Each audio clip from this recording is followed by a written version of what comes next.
Sebenarnya sejak tahun 2015, ada sebuah universitas di California yang telah menyelesaikan eksperimen paradoks. Itu adalah kebangkitan dari kematian. Selain itu, ada juga penelitian untuk membuat ramuan yang bisa dibangkitkan dari kematian. Awalnya, untuk menguji keefektifan obat itu, mereka menemukan seekor anjing dengan katarak yang telah mati 8 jam yang lalu dan membawanya pulang untuk percobaan. Eksperimen dimulai, para ilmuwan menempelkan saluran ke otak anjing. Kemudian infus ramuan putih. Ilmuwan wanita lain melepas perhiasannya dan menarik sakelar. Tapi kemudian tidak ada keajaiban apapun. Terakhir, mereka menyalakan penambah voltase. Coba lagi. Tentu saja itu berhasil. Hanya saja melihat telinga anjing itu bergerak sedikit. Segera setelah itu menggonggong-gong. Sebuah keajaiban terjadi. Seekor anjing yang mati 8 jam yang lalu sebenarnya telah hidup kembali. Apalagi katarak sebelumnya juga ikut hilang. Ketika semua orang melihat hasil ini, mereka tidak bisa menahan kegembiraan. Karena mereka tahu begitu hasilnya diumumkan.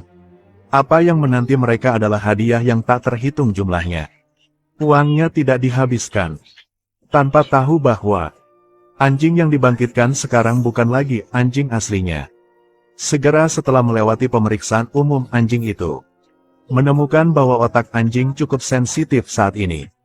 Selain itu, IQ-nya sekarang jauh di depan ras Border Collie yang paling cerdas. Kecuali ini, semuanya masih normal. Pada awalnya, mereka tidak memperhatikan ini. Mereka bahkan mengira hal ini disebabkan oleh efek obat tersebut.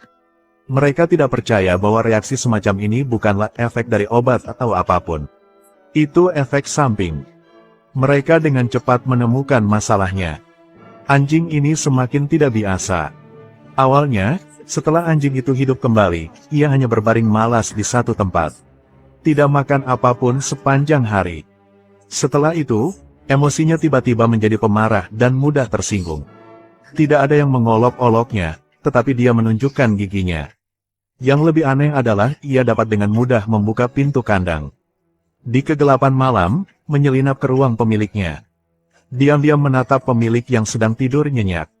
Tidak ada yang tahu apa yang dia pikirkan. Apa yang ingin dilakukan selanjutnya.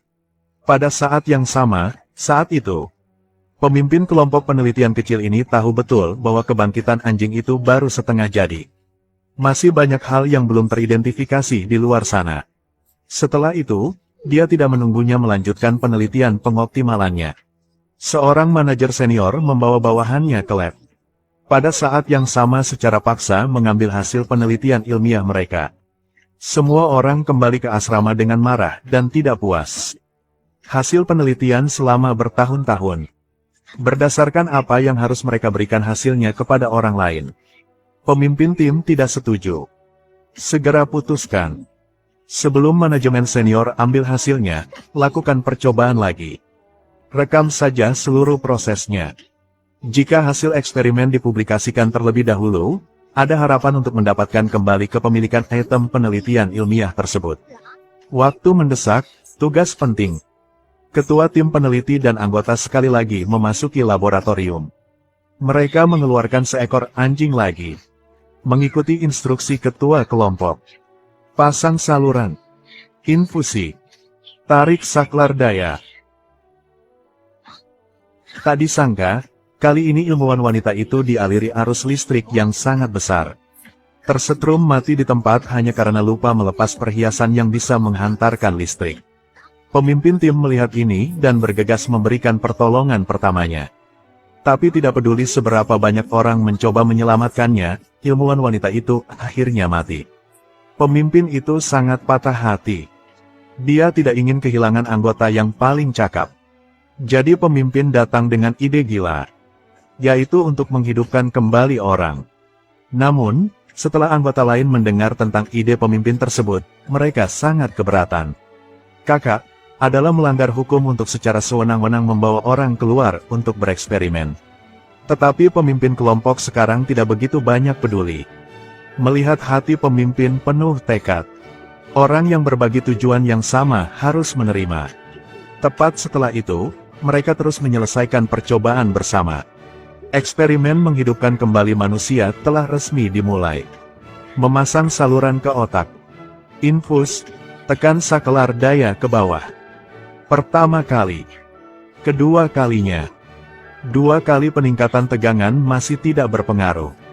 Pada saat yang sama, seorang satpam patroli perlahan berjalan menuju laboratorium mereka. Ketika mereka melihat itu, mereka segera mematikan lampu. Sembunyikan percobaan mereka dan sembunyikan. Untung satpam tidak memperhatikan mereka. Namun, saat semua orang senang terbebas dari kesengsaraan, pemimpin tim berbalik dan melihat ilmuwan wanita yang masih terbaring di meja laboratorium tiba-tiba duduk. Dia sudah hidup lagi. Baru saja, para ilmuwan Amerika menghidupkan kembali seorang wanita. Pada saat ini wanita itu berdiri di atas meja laboratorium. Pemimpin tim peneliti perlahan mendekat. Tarik kain putih dengan hati-hati. Hanya melihat wanita itu dihidupkan kembali dengan rambut acak-acakan. Wajah kotor. Tatapan kosong.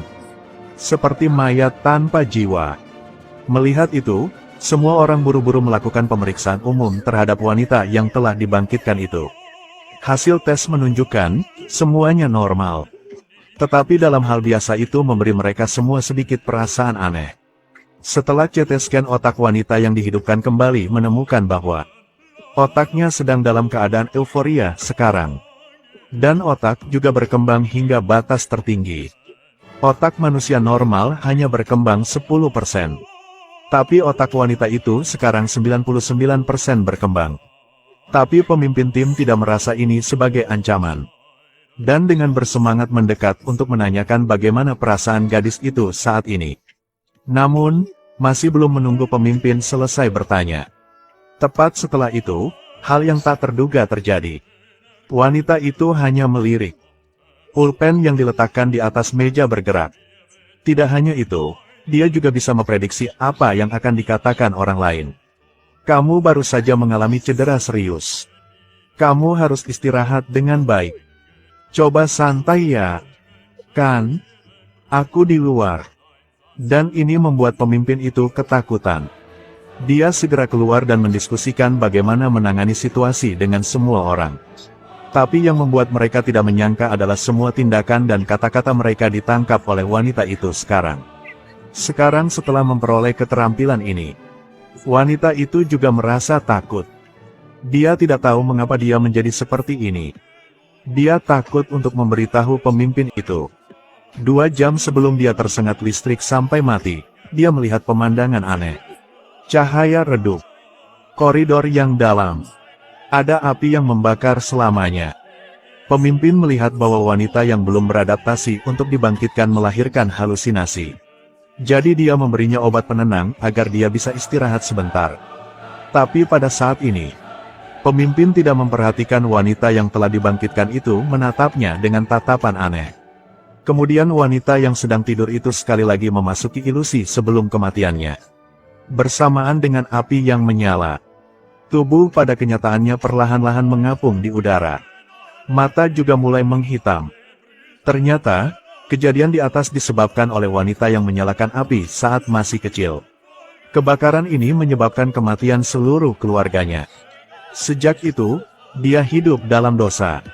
Sekarang tidak mudah untuk mati karena kecelakaan yang tidak terduga, tetapi dipaksa untuk bangkit kembali. Terus menjalani siksaan penderitaan. Jadi wanita yang dibangkitkan sepenuhnya bermetamorfosis.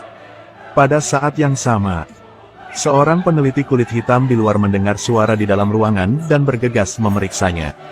Tanpa disadari, wanita yang telah dibangkitkan itu tiba-tiba muncul di belakangnya.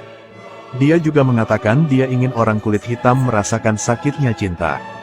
Begitu wanita itu selesai berbicara, wanita itu mendekati dan membuat pria kulit hitam terpesona. Tanpa diduga, pria kulit hitam itu langsung mendorong wanita itu menjauh. Kau sedang pikir apa? Dia tidak mengerti mengapa wanita itu tiba-tiba menjadi seperti ini. Tapi selalu terasa ada yang salah dengan hal-hal ini. Pasti tidak ada yang baik. Tapi tebakannya benar. Hanya melihat pupil wanita itu yang menjadi hitam. Tepat setelah itu, pria kulit hitam itu tersedot ke dalam lemari oleh suatu kekuatan misterius. Sedetik kemudian lemari mulai terdistorsi. Terus-menerus terdistorsi di bawah kendali wanita itu. Dalam waktu kurang dari beberapa detik, pria kulit hitam itu sudah ditekan menjadi cairan. Namun, bagi wanita itu, ini hanyalah hidangan pembuka. Tujuan utamanya adalah, tidak ada yang bisa hidup untuk keluar setelah malam ini. Bisakah Anda menyadari bahwa wanita di depan Anda adalah orang yang telah dibangkitkan? Pada saat ini seorang pria meneriakinya. Tapi dia hanya perlu menggunakan matanya untuk mengarahkan pena laser ke mulutnya. Dia segera tersangkut di trakea. Wanita itu mengedipkan mata saja. Laki-laki itu sudah langsung mati.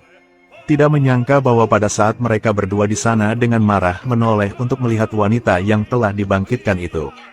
Wanita itu menatap mereka berdua dengan wajah dingin tanpa ekspresi. Pada saat itu kekuatan yang mengerikan melanda. Hanya melihat wanita itu berubah menjadi Magneto memanipulasi meja dan kursi di sekitarnya untuk bergegas menuju mereka berdua. Ketika mereka berdua bangun, mereka tidak tahu kemana wanita itu telah pergi. Sepertinya wanita yang dibangkitkan hari ini benar-benar kehilangan kendali. Pada saat yang sama, ketua tim peneliti bergegas mengambil obat penenang. Bahkan menyuruh wanita itu bersembunyi dengan hati-hati. Bagaimanapun, wanita itu dihidupkan kembali oleh pemimpin tim. Sekarang menjadi seperti ini, itu juga salah pemimpin tim. Jadi pemimpin memutuskan. Karma yang disebabkan oleh diri dia sendiri juga harus diakhiri dengan tangan dia sendiri. Akibatnya, sang pemimpin baru saja keluar dan melihat sosok wanita yang dihidupkan kembali. Melihat hal ini, pemimpin tim dengan hati-hati mendekati jarum penenang dengan jarum di tangan. Tampik di tangannya. Setelah itu, pemimpin mencoba bicara manis padanya, memegang kepalanya dan terus-menerus menekan. Pemimpin tim kesakitan sampai mengerang. Akhirnya mendengar suara retakan.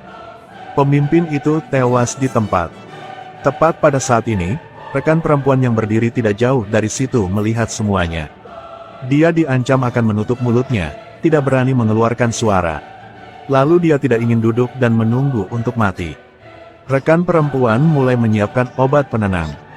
Berdasarkan kematian pemimpin tim tadi, rekan kerja wanita belajar pelajaran. Kali ini, dia dengan cerdik menyembunyikan jarum penenang di sepatunya agar sulit dideteksi. Dan pada saat itulah suara seorang wanita yang telah dihidupkan kembali datang dari belakang. Dia menyalakan senter, dengan hati-hati meraba-raba ke arah suara itu. Dikelilingi oleh kegelapan pekat yang membuatnya takut. Dia tidak tahu harus berbuat apa dan putus asa. Hatinya terus-menerus gemetar ketakutan.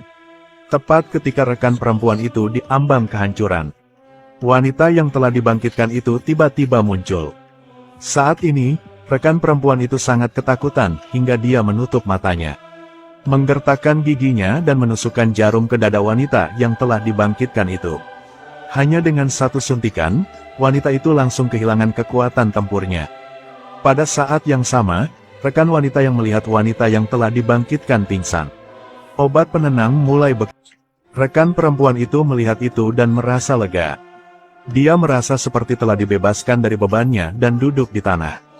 Tak lama kemudian, petugas pemadam kebakaran tiba mati. Film berakhir di sini. Sejujurnya, Qin Shi Huang bahkan tidak mengerti apa yang disebut keabadian. Namun mereka berani bangkit dari kematian. Bagaimana menurut Anda? Sampai jumpa lagi.